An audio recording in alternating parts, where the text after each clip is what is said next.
While this year's loss is a significantly bigger disappointment than last year's playoff exit, the one silver lining should be that the long-term outlook on the team's future isn't as bleak as it once was. This past year has brought the Sixers some clear areas of progress. They're in a better place now than they were a year ago. If you're not quite ready to think positive yet, AU has you covered with his rankings of who deserves the most blame for the Sixers' collapse. But in case you are, here are the steps that I think the Sixers should take in the offseason in order to rebound for next year. For the rights to Ricky Sanchez, this is Mike O'Connor, and this video is sponsored by BodyBio. Step 1. Trade Ben Simmons. There should be almost no debate as to whether or not the Sixers should move on from Ben Simmons.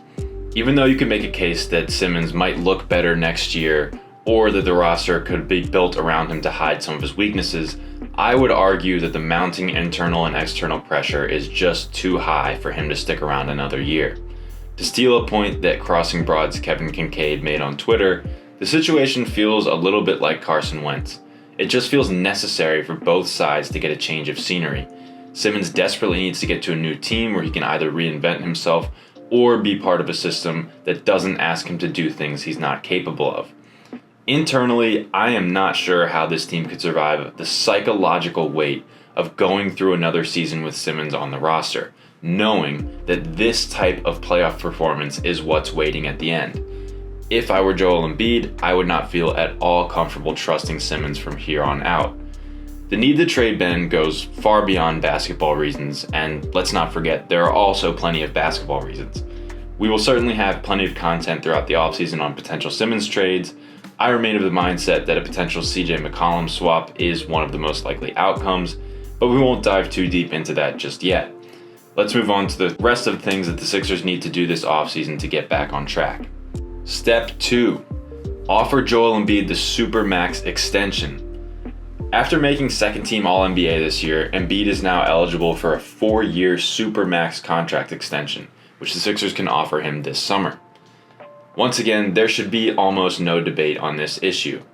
Even with the possibility that Embiid's health turns this into a negative value contract down the line, trading Simmons and then punting on an Embiid extension would turn this franchise into a rudderless ship.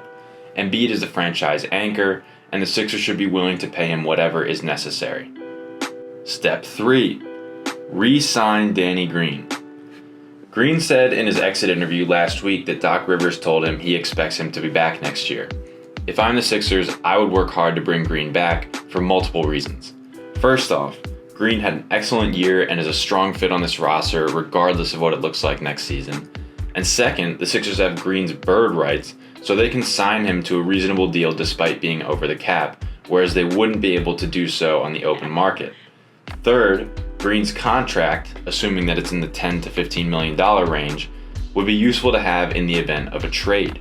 More on that in a bit. Green's leadership, overall play, and likely contract value makes re-signing him a no-brainer. Step 4. Guarantee George Hill's contract for next season. George Hill's on the books for $10 million next season, of which he's only guaranteed $1.3 million. The Sixers could cut ties with him and save $8.7 million, but despite his terribly underwhelming play, they definitely should guarantee his contract. There's a chance that Hill could look much better next season after rebounding from his injuries, but that's not the reason to pay him. The reason is that Hill's contract, like Green's, is extremely useful in a potential trade for next season. Say, for example, an all-star somewhere demands out and the Sixers want to get in on the sweepstakes. They could package Hill and Green and they would immediately be at the point where they can match salaries. And of course, they would also have to include a whole bunch of young players and draft picks. Without guaranteeing Hill and re-signing Green, that possibility is pretty much off the table. Even if the trade target of choice is just a solid role player at a lower salary, having Hill's contract to be able to match that is invaluable. Step 5. Use the mid-level exception on a legitimate backup center. My feelings on Dwight Howard were a little bit mixed this year. On the one hand, he had a very respectable regular season, and he would be even better on a team that doesn't have Ben Simmons.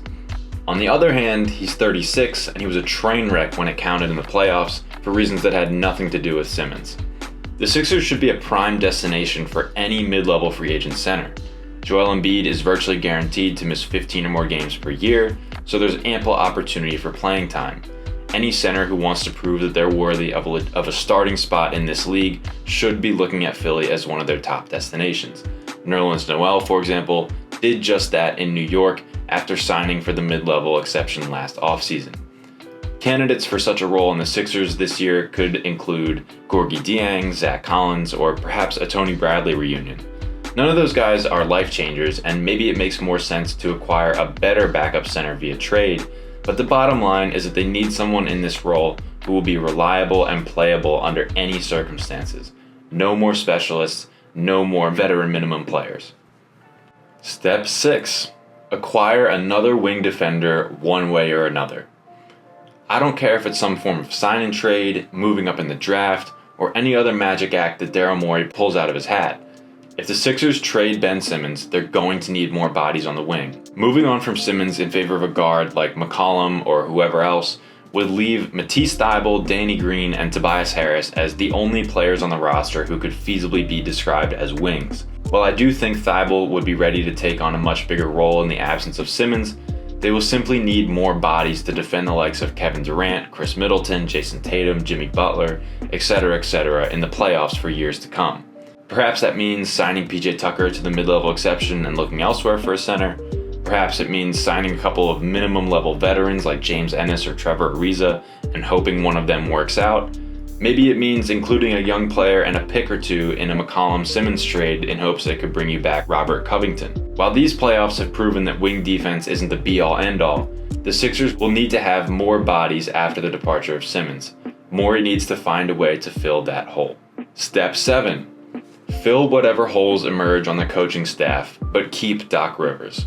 I understand the urge within the fan base to want to fire Doc Rivers, but there's simply no way the Sixers should do that. Rivers is making $8 million a year for the next 4 years, and cutting him loose would inevitably mean having to cut costs elsewhere, even though it doesn't count against the salary cap. Don't forget, we're talking about an ownership group that sells second-round picks almost every year. They're not going to be willing to eat Rivers' $8 million per year over the next 4 years.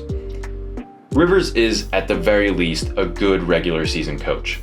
I would hope that being free from Ben Simmons, and thus having to abandon the Trickian level infatuation with him, would allow him to do a slightly better job. I'm not saying that my confidence in Rivers is unwavered, but I do think it's not feasible to cut him loose, and there is some clear hope that he could improve in the future with a different roster. Step 8. Pray that the young players develop. Other than a Simmons trade and some moves around the edges, the Sixers unfortunately don't have a ton of immediate flexibility. Their best hope for ascending moving forward is getting maximal value for Simmons and then hoping that young players like Tyrese Maxey, Shake Milton, Matisse Thybulle, and even Isaiah Joe and Paul Reed are able to reach their potential. I would argue that the ideal starting five for next year, barring a Damian Lillard trade or another superstar trade, looks something like this. Tyrese Maxey, CJ McCollum, Matisse Thybulle or Danny Green, Tobias Harris, and Joel Embiid. That would obviously push Seth Curry to the bench. In the event that you acquire McCollum, I think you'll have to have a more point guard minded player in that starting lineup. Plus, a player who's a little bit more active on defense and is capable of putting pressure on the rim moving downhill. This also assumes some level of improvement for Maxey, but I do think that will happen. Thybulle being able to shoulder starter level minutes hinges entirely on his shot development. This year was not particularly encouraging in that regard, but it can't be written off moving forward. If they have to start Green, so be it, but it would certainly benefit them a bit to have more physicality and wing defense than Green can offer at this stage of his career. It's unclear how valuable Milton is anymore, or if Joe or Reed are even rotation players. Maybe they could be of value as sweeteners in some potential trade. Regardless, development from these types of guys is going to play a real role in the team's success next season. For the rights to Ricky Sanchez, this has been Mike O'Connor, and once again, this video was sponsored by Body Bio. Thanks for watching. My name's Eddie. I'm a bodyweight boot camp instructor. I was teaching a class outdoors. Class ended, I got in my car. My body started shutting down. My legs were going numb, my vision started going white. I downed Body Bio E-Lite and just passed out. A lot of people that have heat strokes this severe don't wake up on their own. These days, I make sure to add Body Bio Elite to my water whenever I do workouts. I'm where I am today because of Body Bio Elite.